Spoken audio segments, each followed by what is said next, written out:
Hey everyone, great Sunday to you. Here's the latest news in the Britney, Michael Taylor, Antonio Brown story.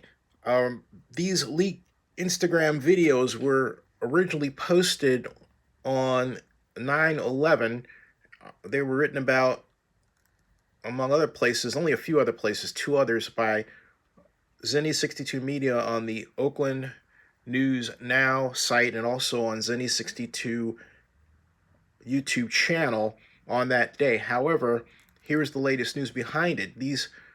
This video shows a series of videos that were edited and pieced together of Taylor and Brown in what in total suggests more than a brother-sister relationship. Someone asked when the videos were posted, but given that Instagram itself is only as old as 2012, and this is 2019, and Instagram did not begin the video aspect of its business in earnest until 2014.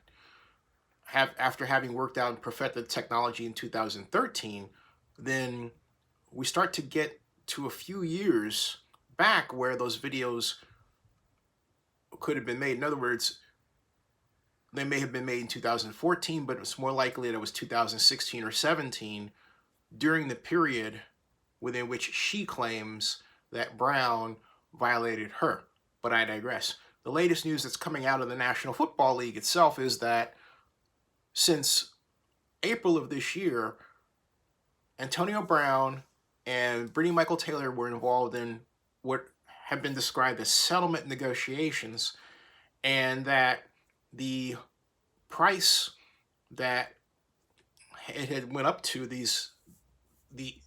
end game payments that were going to take place as a result of these talks, was $2 million. That's right, $2 million. Now, to set the story straight, she had requested from him 1.6 million in business assistance money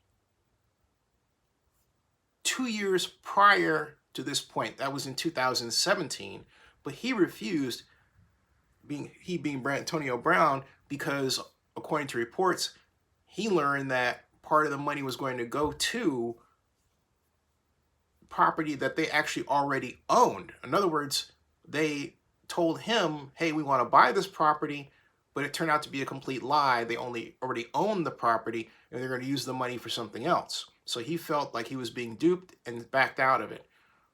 But now, what comes out of reports is that had Brown signed the agreement, she would have gotten $2 million. And she's getting married this weekend. Now, last Sunday, it was reported he refused to sign those settlement papers.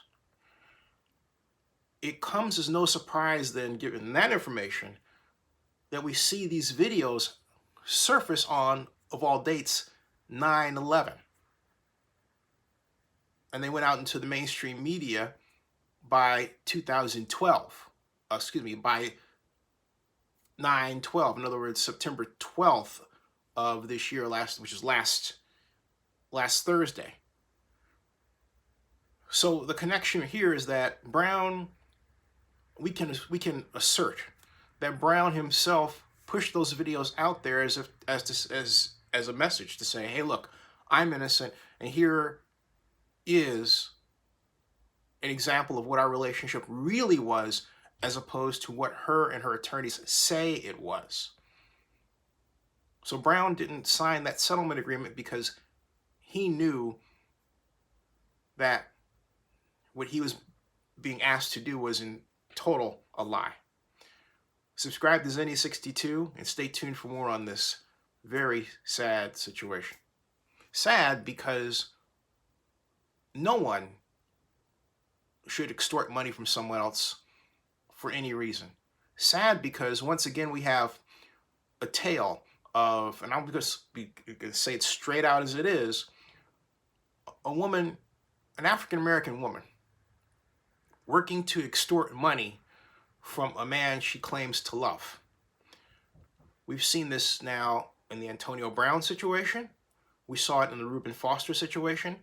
And in my personal case, my cousin, Fred Lane Jr., was the victim of lies told by his wife, Deidre Lane, who claimed that who first shot him, tried to take his insurance money, killed him, and then claimed it was for domestic violence, which it wasn't.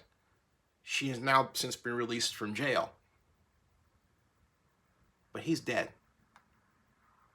How many more examples of these do we have to have before the NFL itself gets involved and has special training and rules and chaperoning for these young men as they come into the National Football League flush with cash and with no experience how to deal with a society that, frankly speaking, is trying to take it from them?